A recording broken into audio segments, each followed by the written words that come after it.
Matthieu chapitre 21 dans la Bible du Semeur.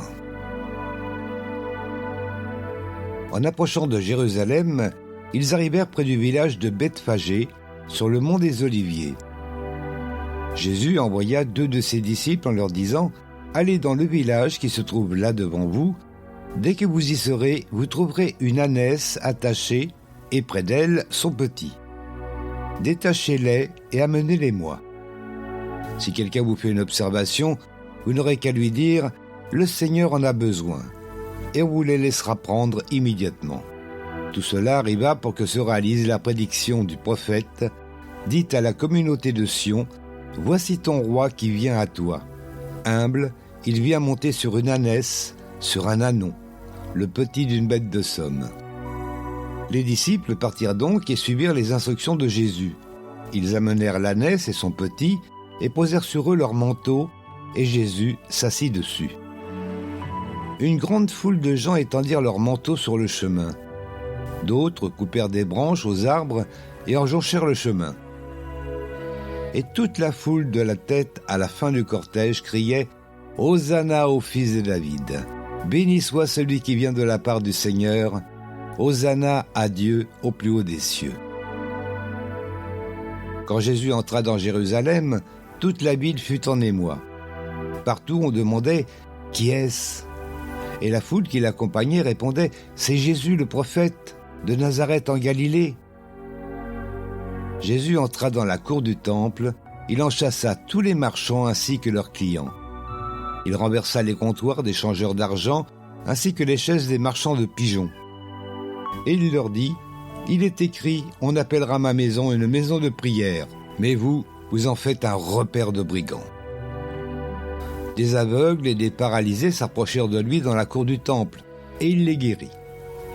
Quand les chefs des prêtres et les spécialistes de la loi virent les miracles extraordinaires qu'il venait d'accomplir, quand ils entendirent les cris des enfants dans la cour du temple, « Hosanna au fils de David », ils se mirent en colère et lui dirent « Tu entends ce qu'il crie ?»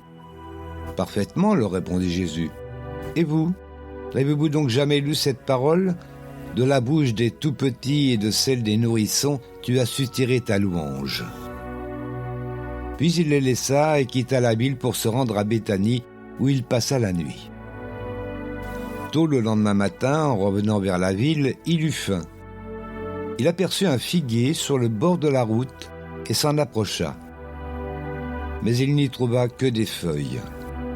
Alors il dit à l'arbre « Tu ne porteras plus jamais de fruits. » À l'instant même, le figuier devint tout sec. En voyant cela, les disciples furent très étonnés et s'écrièrent « Comment ce figuier est-il devenu sec en un instant ?»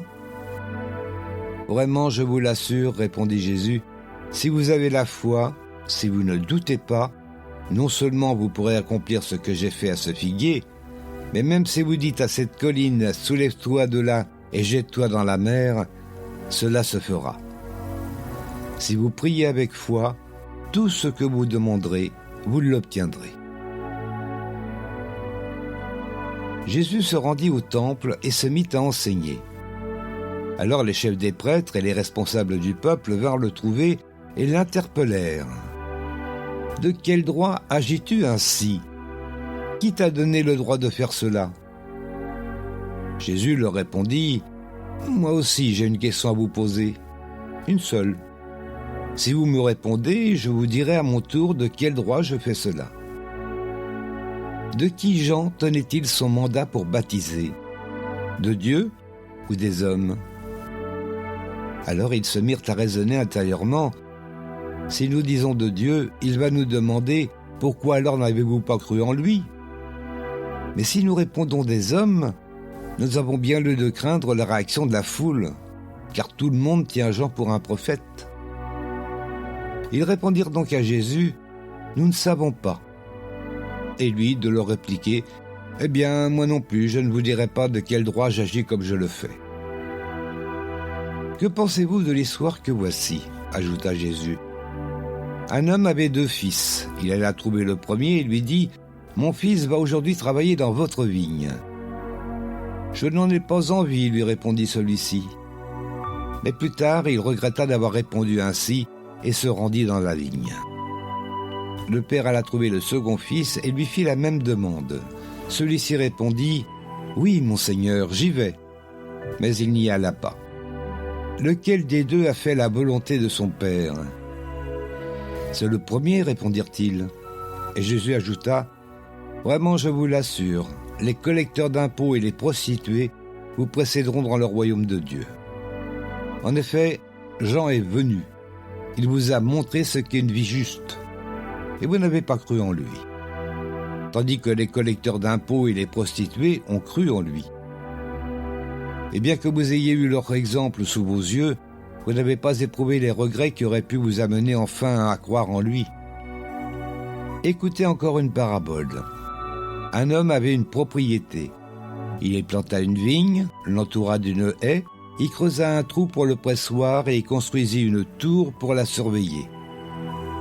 Après cela, il la loua des vignerons et partit en voyage. À l'approche des vendanges, il envoyait ses serviteurs auprès de ses vignerons pour recevoir la part de récolte qui lui revenait. Mais les vignerons se précipitèrent sur ses serviteurs, l'un d'eux fut roué de coups, un autre fut tué, un troisième assommé à coups de pierre. Le propriétaire envoya alors d'autres serviteurs plus nombreux que les premiers, mais ils furent reçus de la même manière par les vignerons.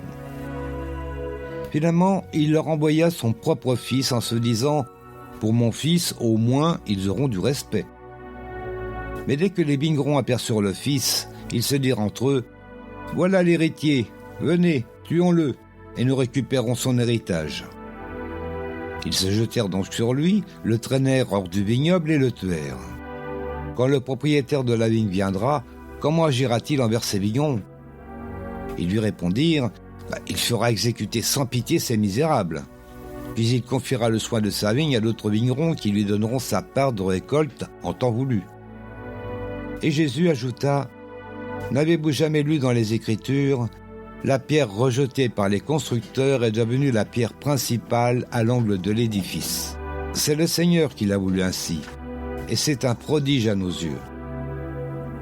Voilà pourquoi je vous déclare que le royaume de Dieu vous sera enlevé et sera donné à un peuple qui en produira des fruits.